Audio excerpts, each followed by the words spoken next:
but it's free money out there for everybody. Wow, this is crazy. And who wants to go to medical school and have it paid for? It's giving to all of us.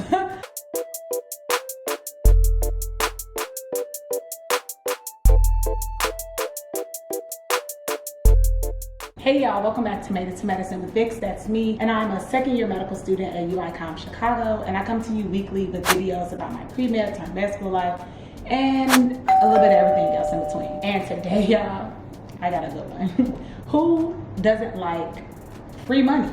And who wants to go to medical school and have it paid for? It's giving to all of us.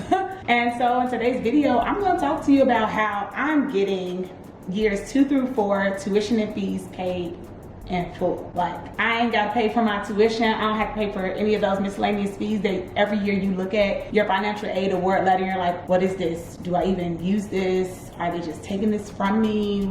It's giving theft. So in this video, I'm going to dive into how you can get that full tuition and fees scholarship. And it is HPSP, but it's not the armed forces, y'all. We're not talking Air Force, military, or Navy.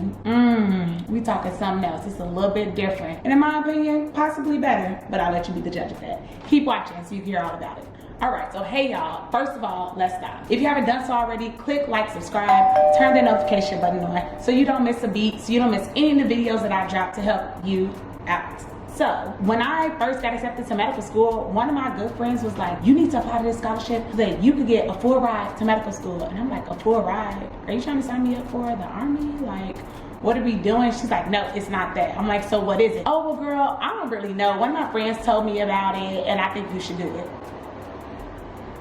Now, ma'am, how are you telling me to sign up for something and you don't even really know about it? But being the good friend that she is, I was like, there's got to be something more to this. I'm in a group meeting and they were also talking about this mysterious scholarship where you can get all this money. And I'm just like, tell me more. Well, y'all, this is the Veteran Affairs Scholarship, and it is just like the Navy, the Army, and the Air Force, but instead of having to, like, if there's a potential war, you won't have to go there and be a physician for the soldiers. You are just required to work in a VA, a Veteran Affairs hospital, for a year and a half for every year that they give you a scholarship.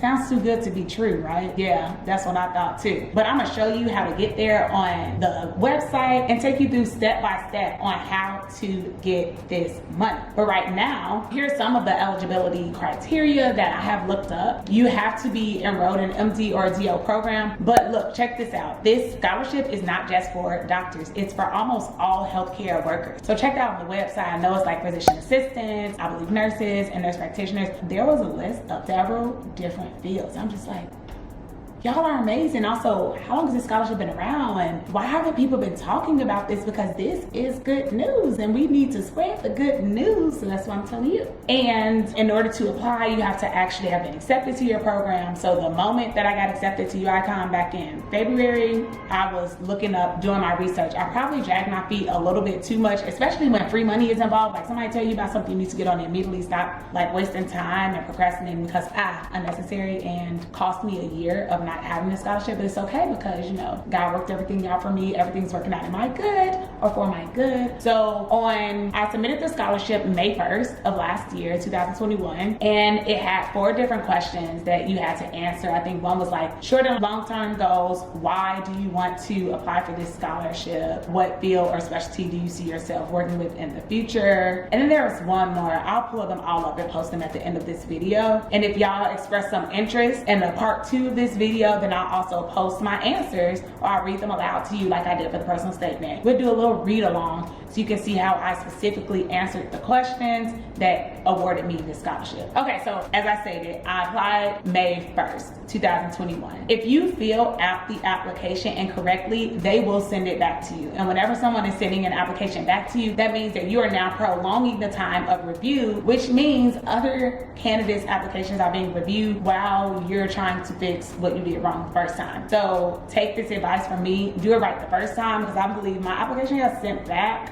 at least 3 times, which is like, yikes, that's kind of wild. Especially if I applied in May, I should have, you know, potentially had heard back before school had started to at least tell me I was gonna get the scholarship starting the second semester, but alas, that didn't happen because I forgot to attach my MCAT score once. Another time, they ask you specifically to list all the places that you've lived. I believe it's within like the past 2, let's say 3 years. Since I had worked for the VA hospital back in 2016, my application was already filled out. It was already populated, and I just went in and just added different things, not realizing if I worked there in 2016, I also had stated where I had lived in 2014 and 2015. So they sent my application back like, Miss Ma'am, you didn't read this. We don't care about all those years from 2014 and beyond. We just need to know 2019 to presently where you're living. Like, are you reading? And I'm just like, actually, I'm not reading. But for each place that you live, you have to have a reference. So I started using like friends who knew that I lived in certain locations, because I think you couldn't like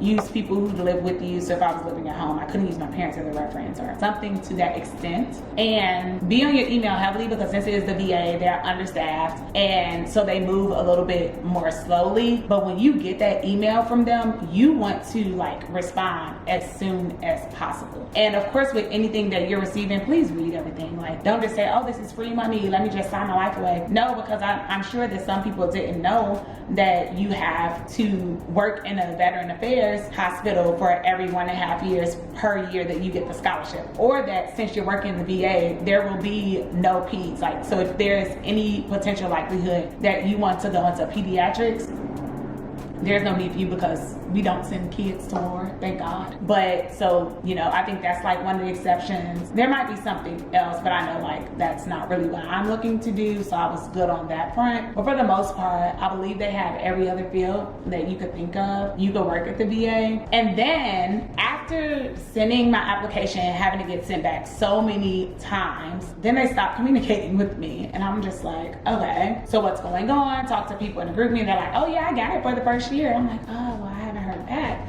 So I emailed a guy, and he responds immediately and was like, oh, okay, well, if you're in alternate status, then that means that there are other candidates had a better application than you or better credentials, and they were awarded the scholarship instead of you. And I'm like, well, how do I find out that I'm an alternate status? Because to me, the website at first, until you get used to it, is not very user friendly. So I was kind of unaware of how to see my status on the website. And every time you log in, they're gonna send you a secure code to type that in before logging in, like super secure, so nobody should be able to steal your information. So I found out I was an alternate in maybe like September. And in January, like at my church for January 1st, top of the year, we write a stepping out on faith letter. And these are things that you are like praying and working towards, but also asking God to work in partnership with you. On that letter, I said, I want medical school paid in full. I want to find out how I can get this done and be a recipient of this scholarship. And I swear, a couple of days after the beginning of the year, I got the email stating that I was awarded the scholarship. I'm like, well, y'all, if that ain't God, I don't know what it is, but I know that it is God. So I was like, wow, this is amazing. I just made this vision board saying that I can, and I put money on there, because I'm like, this money got to come from somewhere. Somebody gonna pay me to go to school. I'm already in all this debt. Trying to get to this point, we are not trying to wrap up or like tie up any more debt. We want to tie those loose ends up and not add to the pot. So when I got that scholarship email, I'm just like, wow, this is crazy. But I'm thinking that this was going to allow me to have the scholarship for the second semester, first year. It did not. Had to sit in through a couple like sessions to tell us more about what the scholarship was going to give you. So they do give you a monthly stipend, a little over $1,000 a month. And at the beginning of every school year, you get $1,500 to pay for like books and fees. So, you know, if you need a new computer, that's your books and fees right there. If you need a new iPad, or like, I mean, I suggest spending it on like, you know, actual things and not going on a trip or vacation, because medical school, you know, things just pop up randomly all the time. But all in all, I feel very blessed and honored and privileged to be a recipient of this scholarship. Like, after finding out about it and after getting it, it was a little taxing to get to this point, but why not share this with y'all? Because I'm assuming it's a newer scholarship, not as long as the other HPSP scholarships, but it's free money out there for everybody. So you need to tap into the free money so that you don't come out of medical school with $400,000 in debt. because that is not about to be my testimony, y'all. Like, I'm not living for that. So I will do a tutorial, as I stated, to take you to the website, and I'll highlight the eligibility criteria and show you exactly where to apply. And again, if y'all think it's a need for it, if you want to actually hear how I responded to the questions when I applied to the scholarship, please let me know down below in the comments, and I can definitely do that for y'all and drop that video next week. Again, if you haven't done so already, please click like and subscribe to this channel to help Made It to Medicine with Vix grow and to spread the word far and wide that I deserve to be here, you deserve to be here, and I'm just trying to help you to get here.